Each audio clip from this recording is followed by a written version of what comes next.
Chers amis, bonjour. Bonjour tout le monde.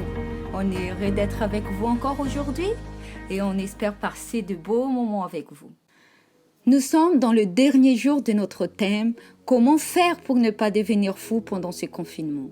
Aujourd'hui donc, nous allons entendre le sujet « Un esprit positif ». Je laisse tout de suite la place au pasteur. Comment vous sentez-vous en ce moment quand vous devez sortir dehors par exemple? Est-ce que vous avez peur? Est-ce que vous êtes stressé lorsque vous allez faire les courses? En 2016, dans le magazine Forbes, Dr Fabien Vanderberg a averti que la négativité a un impact sur notre corps et que cela cause le stress. Il avait écrit que il y a une relation entre le stress et justement le fait qu'on soit en mauvaise santé.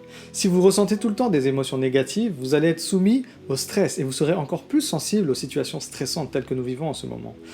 Être positif, dit-il, c'est la meilleure défense contre le stress. Alors comment être positif? Ce que j'aimerais voir avec vous aujourd'hui.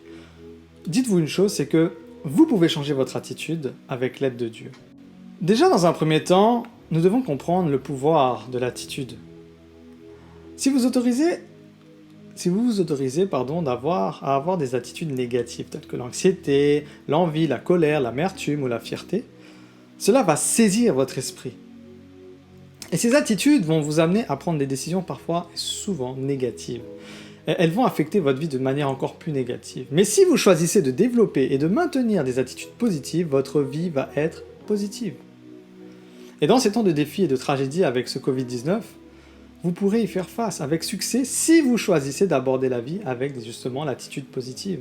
Mais vous devez garder à l'esprit que ce changement d'attitude négative en attitude positive, c'est pas quelque chose qui se fait en un claquement de doigts. C'est pas instantané, c'est un processus qui nécessite de la persévérance.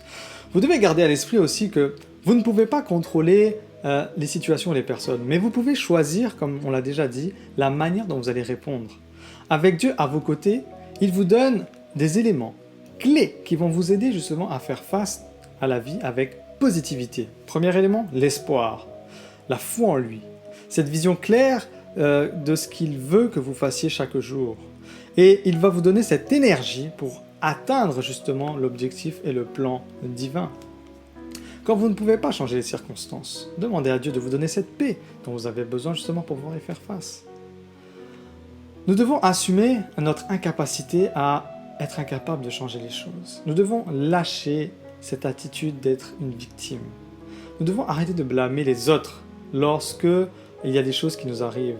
Cela ne va pas améliorer ma vie. Si je m'apitoie sur mon sort et que je me trouve tout le temps des excuses, est-ce que cela va changer ta situation? Non. Peu importe ce qui t'est arrivé dans le passé, peu importe ce que tu passes en ce moment, tu n'as pas le pouvoir de changer sans l'aide de Dieu. Nous devons nous concentrer donc sur les promesses de Dieu pour justement nous donner cette force dont nous avons besoin pour grandir, pour évoluer vers cet avenir qui est meilleur et compter sur cette force chaque jour. Nous devons nous examiner personnellement, demander à Dieu de nous aider à justement à jeter un regard honnête à l'intérieur de nous pour identifier s'il y a des attitudes négatives qui se cachent à l'intérieur de nous, comme la fierté, comme la peur, comme la colère, comme la tristesse, la jalousie, le doute, l'amertume, une faible estime de soi. Et ensuite confesser ces attitudes négatives à Dieu et demander à Dieu de nous transformer de l'intérieur. Demandons à Dieu, demandons au Saint-Esprit de renouveler notre esprit afin que justement nous puissions penser à la manière qu'il veut que nous pensions et ce qu'il veut que nous pensions, et cela va nous aider à développer justement une attitude positive. Nous devons aussi nous pardonner les uns aux autres. Nous devons accepter vraiment le pardon de Dieu, être libérés de cette culpabilité. Dieu nous offre le pardon. Soyons réceptifs à ce pardon et pardonnons aussi à ceux qui nous font du mal. Le résultat sera simple, vous allez être libre de ce poison de l'amertume, vous allez être libre de ces attitudes négatives qui pourrissent votre vie et cela va laisser place à une attitude positive. Au cours de ce processus, il ne faut pas oublier une chose importante, c'est que votre niveau de stress va diminuer, tandis que la paix dans votre vie va augmenter. Nous devons nous préparer aux obstacles de la vie. Dans ces temps de crise, nous devons profiter justement pour développer de nouvelles habitudes, de pensée positive. Et ces habitudes vont justement solidifier notre attitude positive dans notre vie.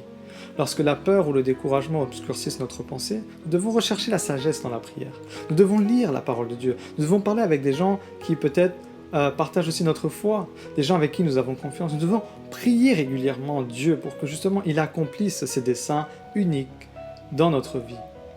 Et nous devons attendre à ce que ces résultats soient une réalité. Peut-être pas aujourd'hui, mais sur le long terme.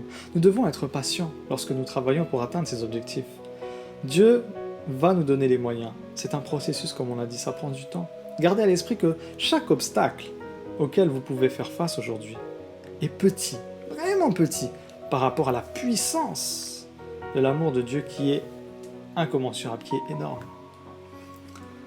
Dites-vous bien une chose, que plus vous recevez l'amour de Dieu chaque jour, plus vous serez aussi en mesure de la donner autour de vous. Plus votre perspective sur la vie deviendra donc positive. Il est important donc de faire de notre relation avec Dieu notre priorité absolue.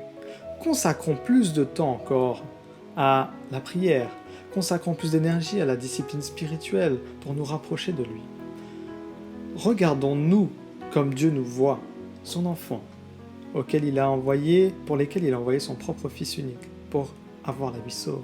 Demandons au Saint-Esprit qu'il manifeste plus d'amour, plus de joie, plus de paix, plus de patience, de gentillesse, de bonté, de douceur et de maîtrise de soi dans notre vie, afin que nous puissions aimer les uns et les autres comme Dieu nous aime. Nous devons prendre nos pensées en main, en faisant en sorte qu'elles nous élèvent. Vous savez, la pire chose que vous pourriez faire, c'est de penser à des choses qui vous dépriment. Si vous allumez la télé, vous regardez toujours les nouvelles, des morts par-ci, des morts par-là, que la maladie prend encore plus de place, eh bien, votre esprit sera triste. Si vous remplissez votre esprit de choses négatives, ou si vous écoutez de la musique mélancolique, si vous écoutez de la musique avec de la qui parle de la tristesse, eh bien, vous allez être de plus en plus triste. Demandez à Dieu, au contraire, de remplacer justement ces pensées négatives par des pensées positives. Paul nous dit dans Philippiens 4, le verset 8, « Au reste, frères, que tout ce qui est vrai, tout ce qui est honorable, tout ce qui est juste, tout ce qui est pur, tout ce qui est aimable, tout ce qui mérite l'approbation, ce qui est vertueux et digne de louange soit l'objet de vos pensées. Entraînons-nous à réfléchir à ce qui est vrai, beau et honorable, jusqu'à ce que cela devienne vraiment une habitude. Lisons la Bible pour nous rappeler à quel point nous sommes bénis en tant que personne, en tant qu'enfants de Dieu. Concentrons-nous sur les bénédictions de Dieu dans notre vie, en abandonnant justement une vie égocentrique pour une vie qui sera davantage centrée sur Dieu.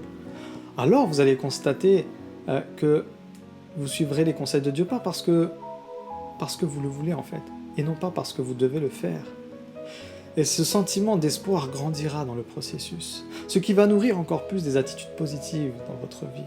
Abraham Lincoln, un président des États-Unis, un ancien président, a déclaré ceci : « Un homme est à peu près aussi heureux qu'il décide de l'être. » Autrement dit, choisissez d'être heureux, choisissez d'être positif, accentuons le positif et éliminons de notre vie le négatif. Nous nous sentirons mieux et cela pourra avoir un effet secondaire, notamment sur notre système immunitaire. Laissons cette paix qui surpasse toute intelligence garder nos cœurs et nos pensées, comme le dit Paul dans Philippiens 4, le verset 7. N'oubliez pas une chose, votre attitude définira votre altitude sur l'échelle de votre bien-être. Si vous voulez vous sentir bien, alors remplissez votre vie de positive attitude, remplissez votre vie de promesses, de bénédictions de Dieu, de paroles d'espérance de la part de Dieu. Cette Bible-là est remplie. Vous savez, on nous dit que dans la Bible, il y a environ 365, si ce n'est plus, promesses. Autrement dit, Dieu vous donne chaque jour et vous encouragez à développer un esprit positif, afin qu'avec le Seigneur, vous puissiez continuer à avancer sereinement dans votre parcours spirituel. Que Dieu vous bénisse. On espère que notre thème de cette semaine vous a bien aidé pendant ce confinement à avoir cet esprit positif et afin de pouvoir toujours aller de l'avant. Et n'hésitez pas, si vous avez des thèmes ou des sujets que vous aimeriez qu'on aborde, vous pouvez faire vos commentaires et avec les pasteurs, on fera le nécessaire. Merci pour votre écoute. On vous donne rendez-vous à lundi. À lundi prochain. Bye bye.